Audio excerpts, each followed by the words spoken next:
गहराई से अगर आप देखेंगे तो बीजेपी ने कांग्रेस का जितना नुकसान नहीं किया, जितना नुकसान आपकी रीजनल पार्टीज ने कांग्रेस का किया है। ये पिछले वीडियो का एक्सटेंशन समझिए भैया। पता क्या हुआ, जब मैं कमेंट पढ़ रहा था, मेरी आदत है पढ़ने की कमेंट, जब मैंने कमेंट पढ़ा तो देखा वैभव भाई इस वीडियो में सारी बात तो सही है, प्रशांत किशोर वाली और तमाम जो आप बात कह रहे हैं, लेकिन फैक्ट थोड़े से कम लग रहे हैं इस बार।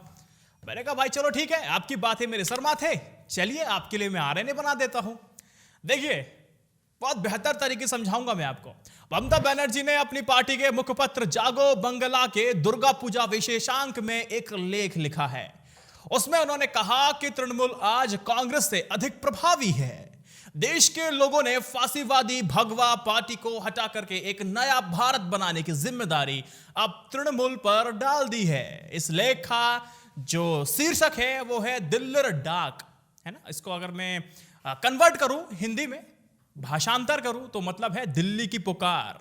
ठीक है, यह लेख इस बात की ओर संकेत देता है कि आने वाले समय में भाजपा विरोधी राष्ट्रीय नेतृत्व को लेकर के मुख्य दावा तृणमूल करने वाली है। इसमें अगर कोई एक पार्टी को सबसे ज्यादा प्रभावित होने जा रही है वो है कांग्रेस। समझ में आ रहा है कि क्या चल रहा है। ममता बनर्जी को पार्टी के तेवर कांग्रेस के लिए कुछ बदले बदले नजर आ रहे हैं।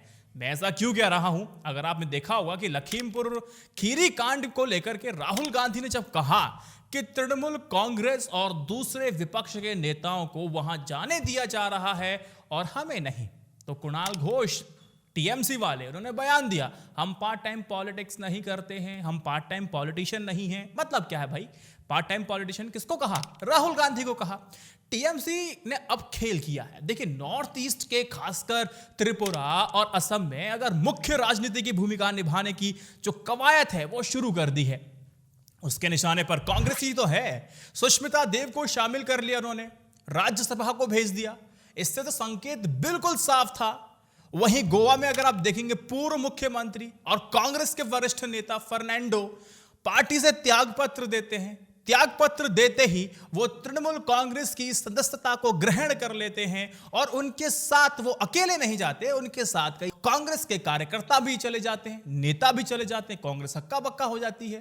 कांग्रेस को अब सिर्फ बीजेपी से नहीं बल्कि रीजनल पार्टी से भी लड़ना होगा। बहुत बड़ी चुनौती है दोस्त। अगर मैं आपको इतिहास के तहखाने में ले चलूंगा तो फिर निकल के बहुत सारी चीजें आएंगी। उत्तर प्रदेश में कांग्रेस का जो जनाधार है वो सपा और बसपा के पास चला गया, भाजपा के पास भी है कुछ। बिहार में लालू प्रसाद यादव ने योजनाबद्ध तरीके से एक पार्टी के रूप में कांग्रेस को धरातल रसातल जिस तल पे पहुंचा वहां पहुंचा दिया। आंध्र प्रदेश में तेलुगु देशम का जन्म कांग्रेस के विरुद्ध गुस्से से हुआ, लेकिन आज जगन मोहन रेड्डी के नेतृत्व में वाईएसआर कांग्रेस ने कांग्रेस का जनाजा निकाल दिया है। तेलंगाना राष्ट्र समिति ने कांग्रेस को खत्म किया है। उसका बचा कुचा जो जनाधार था वो भाजपा की ओर जा रहा है। तमिलनाडु में अन्ना द्रमुक और दूसरी पार्टियों ने कांग्रेस को खंड खंड करके खंडित कर दिया है।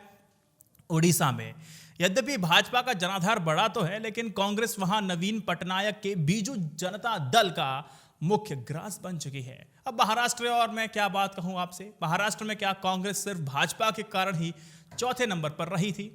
अब देखिए जहां कांग्रेस की सीधी लड़ाई भाजपा से होती है वहां वो टक्कर देती है और आज भी उसका अस्तित्व वहां पर कायम है।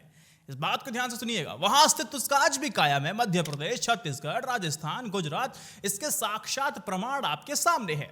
दिल्ली में जब तक भाजपा वर्सेस कांग्रेस था, राजनीति थी उसकी, तो अस्तित्व बचा था कांग्रेस का। आम आदमी पार्टी का आविर्भाव होने के बाद वो पार्टी वहां से खत्म, कांग्रेस खत्म। समझ रहे हो? देखिए कांग्रेस को अब सिर्फ बीजेपी से नहीं बल्कि रीजनल पार्टी से भी लड़ना है। सवाल जवाब पूरे फैक्ट के साथ आपको मिल गए हैं।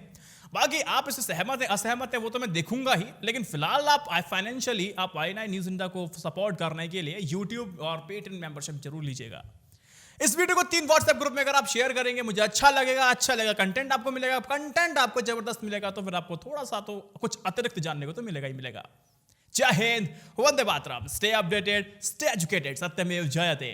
नमस्कार।